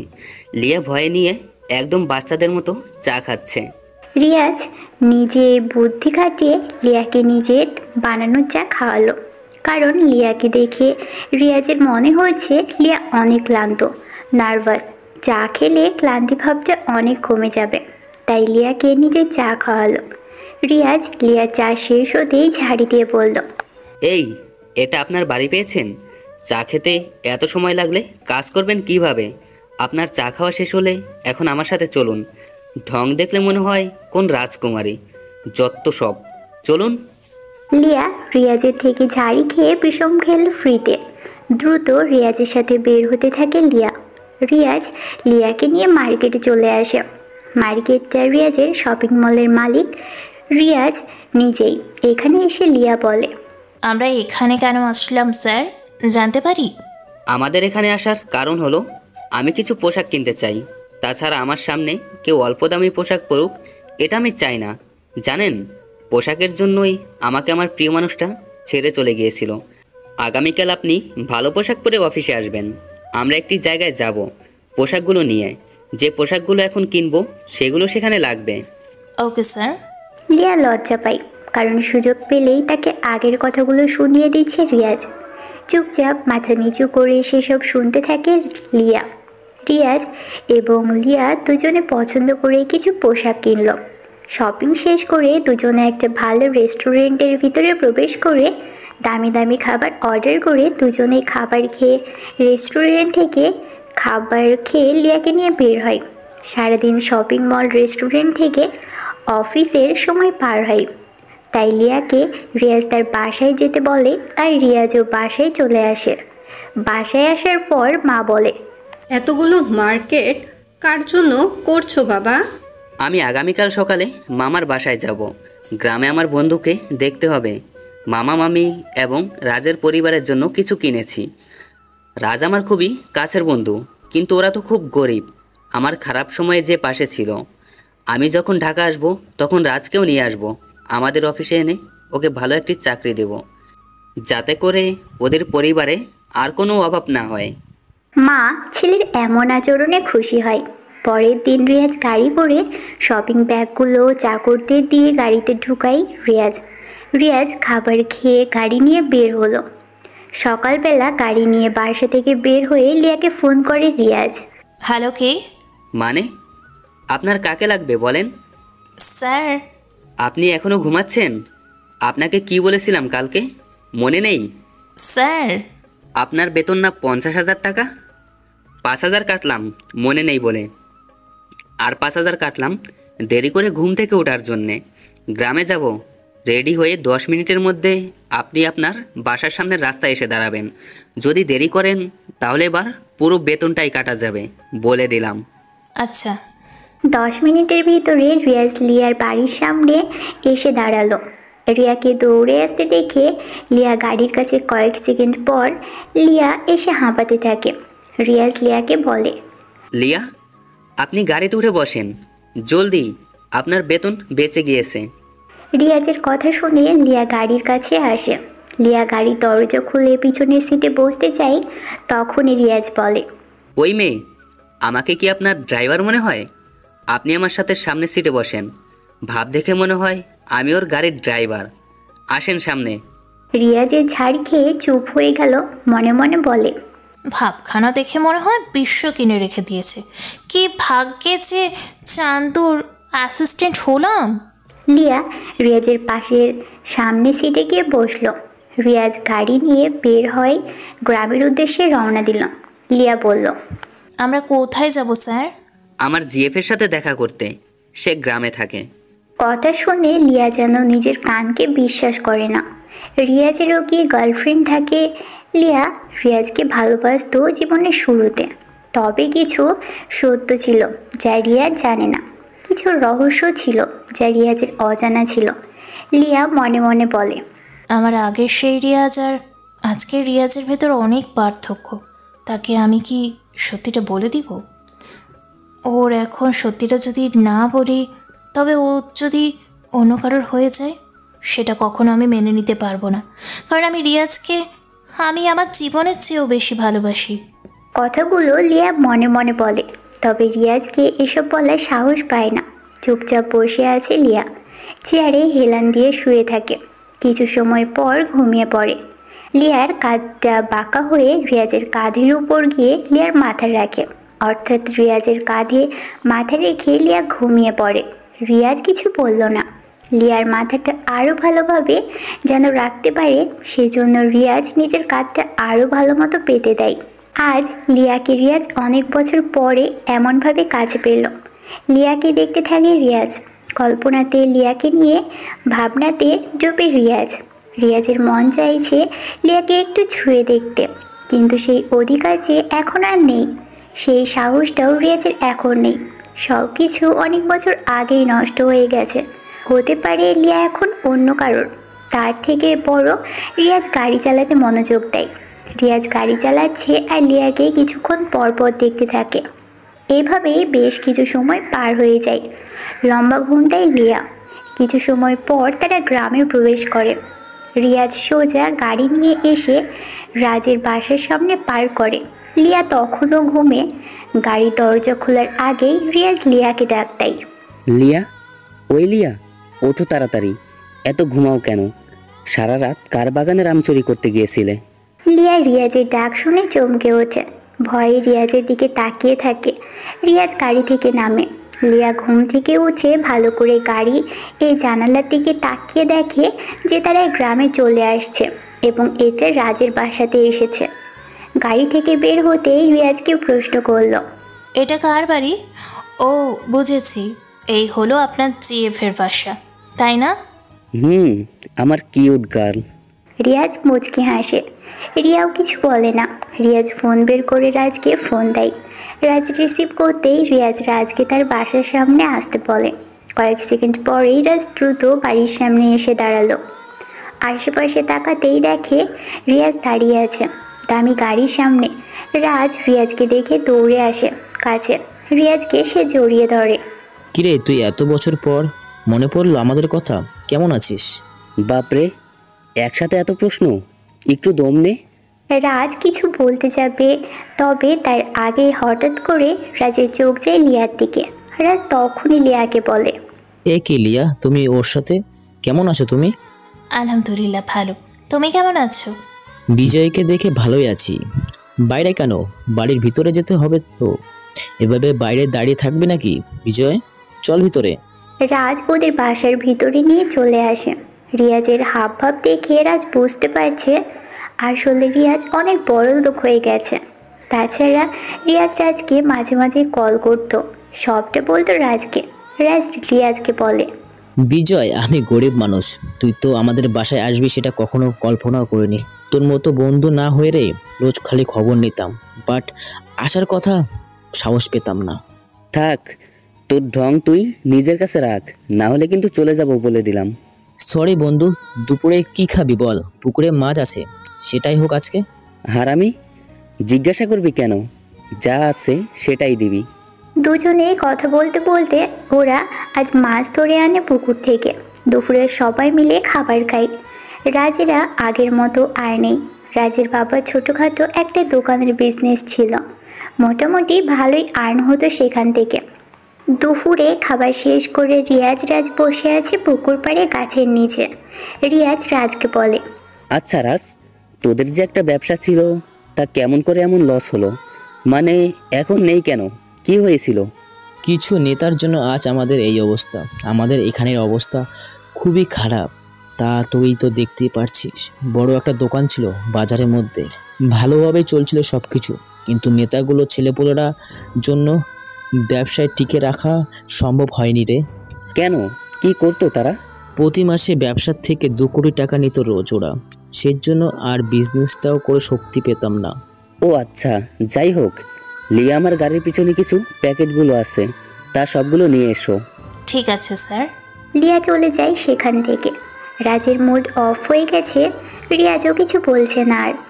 লিয়া গাড়ির কাছে আসে, পিছনের ডিগি খুলে দেখে যে গতকালে সেই শপিং ব্যাগগুলো আছে সেখানে। লিয়া সবগুলো ব্যাগ একসাথে করে রিয়াজের কাছে আসলো। রাজ সেদিকে তাকিয়ে আছে। লিয়া এসে বলল, এই নিন স্যার, সবগুলো আনছি। রাজের কাছে দাও সব। রাজ, গিফটগুলো তোদের জন্য, মানে আন্টি, আঙ্কেল, তোর বোন আর তোর জন্য, বুঝেছিস? এগুলো কি দরকার ছিল বিজয়? আসছিস, ঘুরবি, খাবি, থাকবি। এসব বলতে হবে না, ভদ্রতা দূরে রাখ।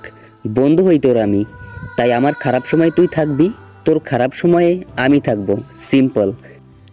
যাই হোক শোন, আমি তোকে নতুন ব্যবসা শুরু করার জন্য টাকা দিতে চাই। আমার বিপদের সময় করুণা করতে এসেছিস তুই? এটা তো আমার চাই না। রাজ, তোকে আমি করুণা করতে আসিনি, তুই তা ভালো করেই জানিস। আগেই বলেছি, বিপদের সময় বন্ধু প্রকৃত বন্ধু। পাশে যদি না থাকতে পারি তাহলে আমি কেমন বন্ধু হলাম? তোর অন্তত এসবের জন্য যদি করুণার কথা শুনতে হয় তাহলে মরে যাওয়া উচিত, তাই না? কিন্তু বিজয় আসলে রিয়াজ কিছু বলছে না, রাজও কিছু বলছে না।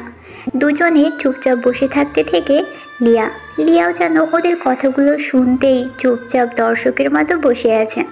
নীরবতা ভেঙে রিয়াজ রাজকে বলল, রাজ, তোকে একটা গল্প বলি তাহলে শোন। বিপদের সময় প্রকৃত বন্ধুর নাম আত্মবিশ্বাস। একবার এক বিজনেসম্যান প্রচণ্ড অর্থ সংকটে পড়লেন। তিনি দেনার দায়ে ডুবেছিলেন। ও সেটা থেকে মুক্তির জন্য কোনো উপায় খুঁজে পাচ্ছিল না। তার বিনিয়োগীরা মুখ ফিরিয়ে নিচ্ছিল, সাপ্লায়াররা তাদের অর্থ ফেরত চাচ্ছিল। এরকম সংকটময় মুহূর্তে তিনি একটি পার্কে চুপচাপ বসে ভাবছিলেন এরকম কোনো উপায় বের করা যায় কিনা যাতে তিনি এই সমস্যা থেকে মুক্তি পেতে পারেন। তার প্রতিষ্ঠানও রক্ষা পাবে ব্যাংকের হাত থেকে। বাজেয়াপ্ত হওয়া থেকে হঠাৎ একজন বৃদ্ধ লোক সেখানে এসে দাঁড়ালেন। লোকটি তাকে বলল, আপনাকে চিন্তিত মনে হচ্ছে, কিছু কি হয়েছে? আমাকে কি বলা যাবে? বিজনেসম্যান তাকে সব খুলে বললেন। সব শুনে বৃদ্ধ বললেন, আমার বিশ্বাস আমি আপনাকে সাহায্য করতে পারবো। তিনি লোকটিকে তার নাম জিজ্ঞাসা করলেন। একটি চেক বের করে তাতে বিজনেসম্যানের নাম লিখলেন ও স্বাক্ষর করে চেকটি তাকে দিয়ে দিলেন আর বললেন, এই চেকটি রাখুন, ঠিক এই জায়গায় আবার 1 বছর পর আমাদের দেখা হবে। তখন ইচ্ছা করলে আপনি আমার টাকা ফেরত দিতে পারেন। এই বলে বৃদ্ধ দ্রুত চলে গেলেন। বিজনেসম্যান দেখলেন তার হাতে 5 লাখ মার্কিন ডলারের চেক, যেটিতে স্বাক্ষর রয়েছে জন ডিফেন্ট। তিনি ছিলেন পৃথিবীর সবচেয়ে ধনী ব্যক্তিদের একজন। তিনি ভাবলেন, এখন আমি আমার আর্থিক সংকট নিমিষেই কাটিয়ে ফেলতে পারি। কিন্তু তিনি সেটা না করে চেকটি নিজের কাছে রাখলেন।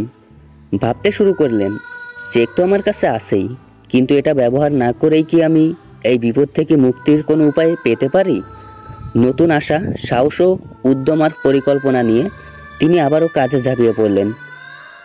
ধীরে ধীরে তিনি তার নিজস্ব চিন্তা ও পরিকল্পনার সাহায্য নিয়ে দেনা থেকে মুক্ত হতে শুরু করেন। একসময় তিনি সব বকেয়া অর্থ পরিশোধ করেন। কর্মীদের ও সাপ্লায়ারদের বেতন একটি নির্দিষ্ট পরিকল্পনার মাঝে এনে পরিশোধ করেন। কয়েক মাসের মাঝেই তিনি আবার লাভের মুখ দেখতে শুরু করেন।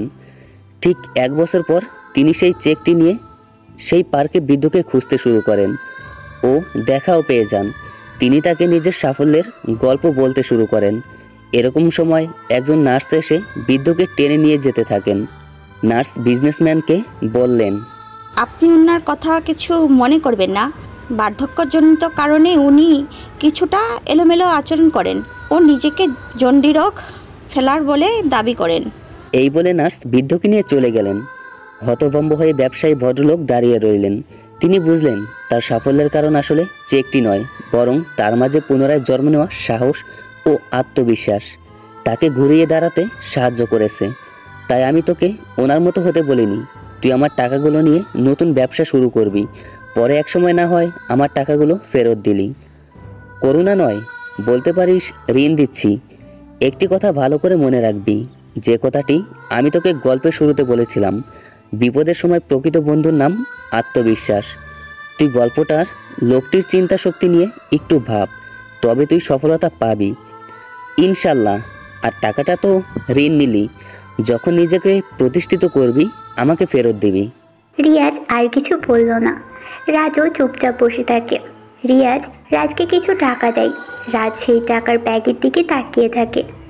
রিয়াজ টাকাগুলো দিয়ে আর দাঁড়ায় না, ওদের কাছে থেকে বিদায় নিয়ে ঢাকার উদ্দেশ্যে রওনা দেয়। সাথে লিয়াও থাকে। সারা রাস্তায় দুজনে কোনো কথা বলেনি। লিয়া তো রিয়াজকে ভয় পায়, তাই কথা বলে রিয়াজও বলেনি। আর ঢাকায় পৌঁছতে ওদের অনেক রাত হয়ে যায়। রিয়াজ লিয়াকে ওর বাসার সামনে রেখে সে নিজেই বাসায় চলে আসে। রিয়াজ অনেক ক্লান্ত, সে দ্রুত বাড়িতে আসে। কলিং বেল বাজায়। যখন কাজের লোক দরজা খুলে দেয় তখন রিয়াজ পুরোই অবাক হয়ে গেল, কেননা বাড়িটা সম্পূর্ণভাবে সাজানো, চারপাশে ভালো মতো ফুল আর লাইটিং করা। রিয়াজ বাসার ভিতরে প্রবেশ করে তার মাকে জিজ্ঞেস করলো, আম্মু, এইগুলো কিসের জন্য? মানে বাড়িটা এমন সাজানো কেন? তোমার আগামীকাল বিয়ে, তার জন্য সাজানো হয়েছে। তার আম্মুর কথা শুনে রিয়াজ তো একদম আকাশ থেকে পড়ার মতো অবস্থা। সে অবাক হয়ে গেছে। হঠাৎ করে রিয়াজের এমন বিয়ের বিষয় দেখে অবাক হয়ে গেছে রিয়াজ বলে, এত তাড়াহুড়া করে এসব করার কি বেশি দরকার ছিল? মানে আমি তো কিছুই জানি না, আমাকে তো কিছুই বলনি। তোকে আমি কতবার বিয়ের কথা বলেছি, তার কি কোনো হিসেব আছে বল? ঠিক যতবারই বলেছি তুই ততবারই বিয়ে করতে চাসনি, যার জন্য তুই দেশেও আসতে চাসনি। বিয়ের জন্য এখন তোর কোনো কথা হবে না। এখন আমার ঘরে নতুন মানুষ আনবো, যাতে করে তার সাথে সময় কাটানো যায়। গ্রাম থেকে আসছিস, রুমে গিয়ে রেস্ট নে, বেশি কথা আর শুনতে চাই না। দূর, এগুলো আর ভালো লাগে না। তুমি যে কি করো! দেখ, সব ভালো লাগবে। বাবার আদর পেয়ে একদম বাদর হয়ে গেছো। আমি এত কিছু শুনতে চাই না, বৌমা লাগবেই আমার। হ্যাঁ, ছেলে তো আমার একারই, তাই না? আমি একা আদর করি, আর তুমি বুঝি তাকে আদর করো না? এখন তোমার সাথে কথা বলার মুড নেই, তাই কিছু বললাম না। তোমরা আমার কথা শুনবা, আমি এই বিয়েও করতে পারবো না। আমি কথা দিয়ে ফেলেছি, এখন রুমে যা, রেস্ট কর। এটা নিয়ে কথা বলতে চাই না। রিয়াজ আর কিছু না বলে নিজের রুমে চলে আসে। রিয়াজের মেজাজ অনেক খারাপ লাগছে। অন্যদিকে রিয়াজ লিয়াকে তার বাসার সামনে নামিয়ে দিয়ে চলে গিয়েছে। লিয়া দাঁড়িয়ে না থেকে নিজের বাড়িতে প্রবেশ করে। লিয়া বাসার ভিতরে প্রবেশ করে দেখে তার বাসাও খুব সুন্দর করে সাজানো হয়েছে। লিয়া অবাক হয়ে বাসায় প্রবেশ করে। এভাবে বাড়িটা সাজানো দেখে লিয়া বলে, আম্মু, এগুলো কিসের জন্য? তোমার বিয়ের জন্য। কি? আমার বিয়ে? মানে কি? আমাকে জানালে না কেন? কার সাথে কখন কি করলাম? আমি এই বিয়ে করতে পারবো না। তুমি এত কথা বলো কেন? কাজ থেকে ফিরছো, যাও এখন রুমে গিয়ে শুয়ে পড়ো, রেস্ট করো, বেশি প্রশ্ন করবা না। কিন্তু মা, আমি এই বিয়ে কিভাবে করব? বুঝতে পারছো না কেন? কিছুই করার নেই আম্মাজান, সব কিছু ওপর থেকেই ঠিক করা। আর পরে আমি কথা দিয়ে ফেলেছি, সো এখন যাও। কি বলবো? আর তোমার ঠিক করা যেখান থেকেই হোক, আমি রিয়াজকে ছাড়া আর কাউকে বিয়ে করতে পারবো না। আমি রিয়াজকে ভালোবাসি, জানো তো। লিয়া তার মায়ের সাথে কথা বলছিল। এমন সময় লিয়ার আব্বু উপর থেকে সিঁড়ি বেয়ে নিচের দিকে নামতে থাকে। উনি নামতে নামতে লিয়াকে বলে, আমি যা করেছি তোমার ভালোর জন্যই করেছি, এত কিছু এখন শোনার সময় নেই। আর তাছাড়া আমি জানি ছেলেকে তোমার পছন্দ হবেই। তোমার রুমে যাও, দেখো তোমার বিছানার উপরে তোমার জন্য তোমার যার সাথে বিয়ে হবে তার ছবি রাখা আছে, তাকে ভালো করে দেখে নিও। তারপরে বলবা বিয়ে করবে নাকি করবে না। না করতে চাইলে আমি অন্য ব্যবস্থা নিব তোর। ভালো লাগে না তোমরা সব সময় আমার সাথে এমন জোর করো। লিয়া নিজের রুমে চলে আসে। কারো ছবি দেখার সময় ওর নেই। রাগে ওর গা জ্বলছে। রিয়া তার বান্ধবী সিমিকে ফোন দেয়। সিমির ফোন ধরতেই লিয়া বলে, ওই সিমির বাচ্চা, তোর ফোন ধরতে কতক্ষণ লাগে রে? দ্রুত ফোন ধরতে পারিস না? একটু দেরি হলো তাতেই তোর মেজাজ গরম হয়ে গেছে। কি হয়েছে সেটা বলতো। তুই বুঝবি কি করে আমার অবস্থা? আমি কতটা বিপদে আছি সেটা তুই শুনলে তুইও অবাক হবি। আমার সারা শরীরে রাগে জ্বলে যাচ্ছে। কি হয়েছে সেটা বলতো আগে। ভালো করে শ্বাস নেই, তারপর কথা শেষ কর না, হলে কিচ্ছুই বুঝতে পারছি না। তোকে আর কি বলবো, রাগ লাগছে, আবার কান্নাও পাচ্ছে অনেক। তাহলে বলিস না, রাখলাম। তোর কথা শোন কুত্তা, আমার আগামীকাল বিয়ে। মেজাজ খারাপ লাগে। কোথাকার কোন ছেলের সাথে বিয়ে ঠিক করেছে বাবা, তাও জানি না। তুই জানিস তো আমি রিয়াজকে ভালোবাসি। এসব ভালো লাগে বল? হ্যাঁ, কি বলিস? তোর যদি কালকে বিয়ে হয় তাহলে তোর রিয়াজের কি হবে রে? সেটাই তো ভাবছি, আমার মাথা কাজ করছে না। আচ্ছা ঠান্ডা হ। ছেলেকে তুই দেখেছিস? কেমন দেখতে? কে সে? না, দেখার ইচ্ছে নেই। বাবা আমার বিছানায় তার ছবি রেখে গিয়েছে। আচ্ছা, আগের ছবিটা দেখি কি করা যায়। পারবো না দেখতে। পেতনি, আগে তুই ভালো করে তোর বরের ছবি দেখ, তারপর তাকে কল করে সব ঠিক করতে পারবি। তুই এতটা নিশ্চিত হয়ে বলছিস কেমন করে? আমি দেখতে চাই না কার সাথে বিয়ে হচ্ছে। সেটা বড় কথা নয় বান্ধবী, বড় কথা হলো তোমার কার সাথে বিয়ে হচ্ছে সেটা তোমার জানা দরকার। না হলে কিচ্ছু করতে পারবো না। জলদি দেখে আমাকে জানা। লিয়া রাগ করে ফোন কেটে দিল। কোথাকার কোন ছেলে ওর বাবা ঠিক করেছে কে জানে। ওর আব্বুর কথা মনে পড়ে লিয়ার। ছেলের পিক বিছানার উপর রাখা। লিয়া এসে পিকটা হাতে নিয়ে সোজা করলো। লিয়া ছেলের পিক দেখে বিষম খায়। এতটা খুশি হয়ে যায় সে চিৎকার করে ওঠে, কেননা ছেলেটি আর কেউ নয়, ছেলেটি হলো রিয়াজ, যাকে লিয়া নিজে থেকেও বড্ড বেশি ভালোবাসে। লিয়া ছবির দিকে হাঁ করে তাকিয়ে থাকে। তার ভালোবাসা আগামীকাল পূর্ণতা পাবে, সেটা ভেবেও ভীষণ খুশি। ভাবতেই পারছে না ওর বাবা রিয়াজের সাথে বিয়ে ঠিক করেছে। চোখ বন্ধ করে রিয়াজের কথা ভাবতে থাকে লিয়া। চোখ যেন বিশ্বাসই হচ্ছে না, সে যেন স্বপ্ন দেখছে। লিয়া মনে মনে বলছে, আচ্ছা, আমার সাথে যে রিয়াজের বিয়ে হচ্ছে সেটা কি ও জানে? ওর যা হাবভাব, বিয়ের পর হবে ভাবাভাবির কাজ। এখন করে মন খারাপ করতে চাই না। আমার রিয়াজ আমারই থাকবে। এখন একটু শান্তিতে একটু ঘুম দেই। লিয়া খুশিতে নাচতে শুরু করে দেয়। বাবাকে ধন্যবাদ দিয়েও আসে। ওর বাবা কিছুই বুঝতে পারে না, তবে লিয়া যে অনেক খুশি সেটা সে ভালো করেই জানে। লিয়াও জানে সে কেন আজ খুশি। পৃথিবীর প্রতিটা মানুষই চায় তার ভালোবাসার মানুষটির সাথে তার বাকি লাইফটি পার করে দিতে, একসঙ্গে দুজন মিলে। কিন্তু বাস্তবতার কাছে হার মেনে কারোটা হয়ে ওঠে, আবার কারোটা হয়ে ওঠে না। প্রতিটি ভালোবাসার যে পূর্ণতা পাবে এমনটি নয়। কিছু ভালোবাসার ভিতরে লুকিয়ে থাকে হাজারো চাপা কষ্ট আর বেদনা। আজকে রিয়াজের সাথে লিয়ার বিয়ে। রিয়া জানে না বিয়ে হচ্ছে লিয়ার সাথে। এদিকে বাড়িতে একের পর এক গেস্ট আসতে শুরু করেছে। রিয়াজের দরজার কাছে এসে নক করে তিশা। তিশা রিয়াজের মামাতো বোন। তিশার বিয়ে হয়েছে কয়েক বছর আগে। তাকে তিশার ছেলে তন্ময়ও আছে। কয়েকবার তিশার সাথে রিয়াজের দেখা হয়েছিল। তন্ময় এসেই বলে, মামা তুমি কেমন আছো? আরে তন্ময় মামা, কখন আসলা? ভিতরে আসো। তিশা দাঁড়িয়ে কেন, এদিকে আয়।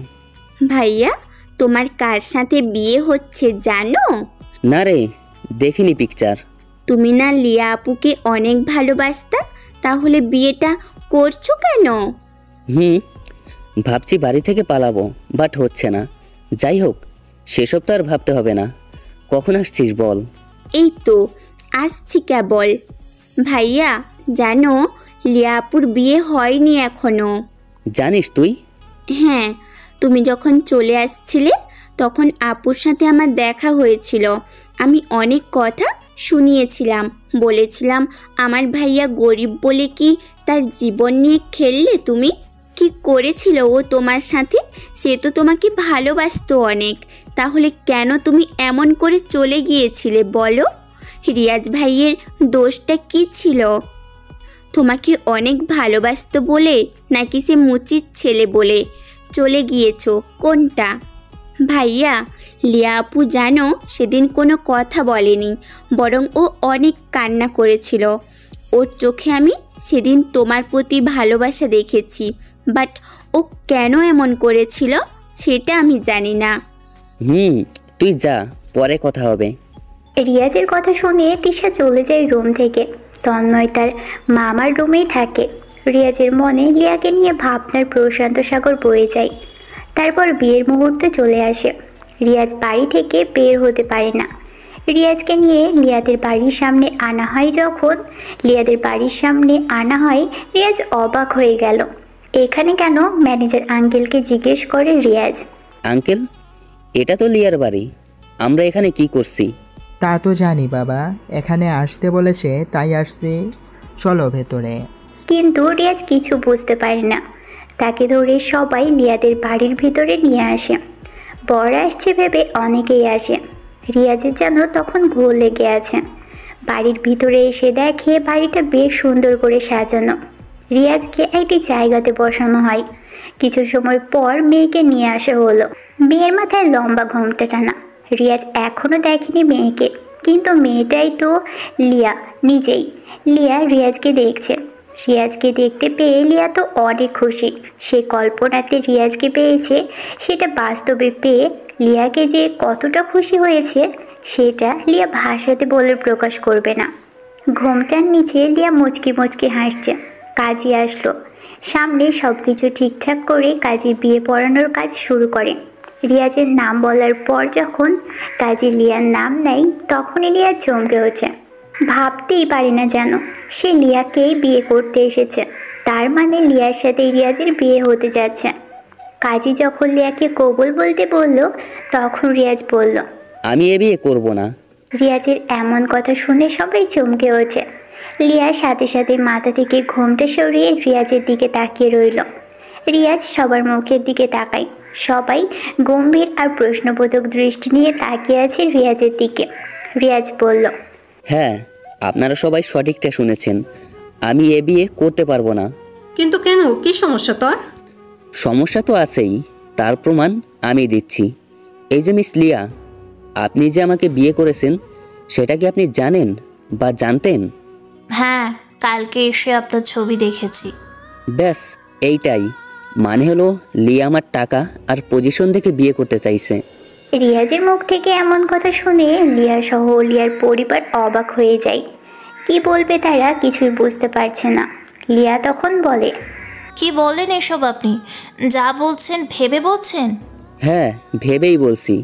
আপনারা কি জানেন লিয়া আমার গার্লফ্রেন্ড ছিল? সে আমার এক্স। সে আমাকে ছেড়েও চলে গিয়েছিল। আপনারা কি তা জানেন? জানেন না। রিয়াজের কথাগুলো সবাই উৎসুক হয়ে শুনতে থাকে। লিয়াও চুপচাপ বসা। সেও রিয়াজের কথার সাথে কোনো কথা বলল না। রিয়াজ আবার বলা শুরু করে, আপনারা সবাই জানেন আমি দেশের টপ বিজনেসম্যান, কিন্তু জানেন আমি আগে কি ছিলাম? ওই যে আমার বাবাকে দেখছেন, আমার বাবা একজন মুচি ছিল। জানেন, উনি 10 বছরে আমার জন্য 5 লাখ টাকা জমিয়েছেন। সেই টাকা দিয়ে পড়াশোনা করতাম। বিজনেসটা আমি অনেক কষ্টে দাঁড় করিয়েছি। তখন আমার পাশে কেউ ছিল না। সবচাইতে যাকে আমার পাশে দরকার মনে করেছিলাম সে কখনো আমাকে বোঝেনি, আমার পাশে থাকেনি, আমাকে অবহেলা করেছে। রিয়াজ আবার থামলো। সবাই একদম চুপচাপ কথাগুলো শুনতে থাকে। কেউ কোনো কথা বলছে না। রিয়াজ হাসি দেখে লিয়া বলে, লিয়া ছিল আমার প্রথম ভালোবাসা। হ্যাঁ, এখনও সেই ভালোবাসাটা আছে। আমি ওর জন্য এখনও অপেক্ষাতে থাকি, কিন্তু পাওয়ার আশা করি না। আমি লিয়াকে আজও ভালোবাসি। সে আমাকে ছেড়ে গিয়েছিল, তার কারণ হলো আমার বাবা মুচি। আমি মুচির ছেলে বলে আমি নতুন নতুন দামি পোশাক পরতে পারতাম না, এই জন্য আমাকে ছেড়ে চলে গিয়েছিল। আমি কতবার তাকে ফেরানোর চেষ্টা করেছিলাম, কিন্তু সে আমাকে চায়নি। কি করেছিল জানেন? সে বড়লোক ছেলের পিছনে ঘুরে বেড়াতো, তাই বাইকে চড়ে ঘুরতো, আমাকে অনেক ইগনোর করতো। অনেক কষ্ট পাইছি আমি। সে আমাকে ভালোবাসে না, আমি জানি। তাই যেখানে ভালোবাসা নেই সেখানে বিয়ে না করাটাই ভালো। এর থেকে দূর থেকেই ভালোবাসাটা উচিত। আশা করি আমার কথা সবাই বুঝতে পেরেছেন। আমি গেলাম, ভুল করলে ক্ষমা করে দিবেন। আপনাদের মনে কষ্ট দিয়ে ফেলেছি। রিয়াজ কথাগুলো বলে আর দাঁড়ালো না। রিয়াজ উঠে চলে যেতে থাকে। দরজার কাছে যখনই আসে তখনই লিয়া উঠে দাঁড়ায়। রিয়াজকে ডাক দেয়। লিয়ার ডাক শুনে রিয়াজ থেমে যায়, ঘুরে পিছনে তাকালো। লিয়ার চোখ থেকে পানি পড়া শুরু করেছে। রিয়াজ কিছু বলছে না, মাথা নিচু করে নিল। কাছে আসে রিয়াজের দিকে তাকিয়ে বলে, হ্যাঁ, তুমি হয়তো ঠিক বলেছ যে আমি তোমাকে অপমান করতাম, তোমার থেকে দূরে সরে গিয়েছি, তোমাকে তাড়িয়ে দিয়েছি। হ্যাঁ, মানছি আমি এইসব করেছি, কিন্তু কেন করেছি সেটা কি তুমি জানো? জানো না।